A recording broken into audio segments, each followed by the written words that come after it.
उस बाजवा साहब खड़े थे, उनके साथ पीछे जनरल फैज़ हमीद साहब खड़े थे। तो मैं भी इनके पास जा खड़ा हो गया। तो बाजवा साहब को इस तरह की बातें करने की बड़ी आदत थी। तो मुझे कहने लगे, राणा साहब बड़े तुसी सेहतमंद हो गए हो, मोटे ताज़े हो गए हो, ਜਦੋਂ ਜੇਲ੍ਹ 'ਚ ਸੀ ਬੜੇ ਸਮਾਰਟ ਸੀ। ਤੇ फैज़ कोई ना राणा साहब ਨੂੰ को दोबारा स्मार्ट करो।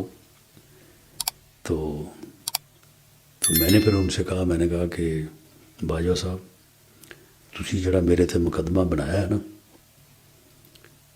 उस मुकदमे का हिसाब मेरे अल्लाह ने इसे दुनिया ਦੇ ਵਿੱਚ ਜਿਹੜਾ है ना वो करना है, और ਤੁਹਾਡੇ और मेरे दरमियान मैं कहा ये हिसाब ਜਿਹੜਾ ना ये अल्लाह करेगा तो इसे दुनिया 'ਚ करेगा। कहने लगे मैं नहीं बनाया, मैं नहीं बनाया। मैं कहा नहीं तू ही बनाया। अच्छा। हाँ, कहते नहीं नहीं वो लोग आर्डर्स लै रहे होंगे ने, कोई इस पासे हो कोई उस पासे हो। मैं कहा नहीं, आर्मी का सर्विंग ऑफिसर ਜਿਹੜਾ है वो अदारे का सरबराह होवे और वो झूठा मुकदमा बनावे तो अगले दिन मैं कहता कोर्ट मार्शल हो सकता अगर आर्मी चीफ की मर्जी ना हो। कहूँगा नहीं नहीं एएनएफ के सरबराह की आप बात कर रहे थे, जो मेजर जनरल जो मेजर जनरल थे।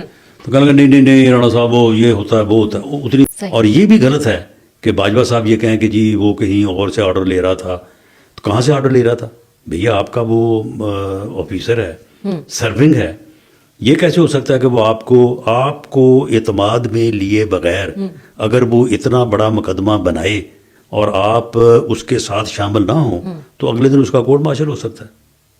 तो इसलिए फैज़ हमीद साहब और बाजवा साहब और इमरान खान साहब ये नहीं हो सकता कि वो उनकी कंसेंट ना हो।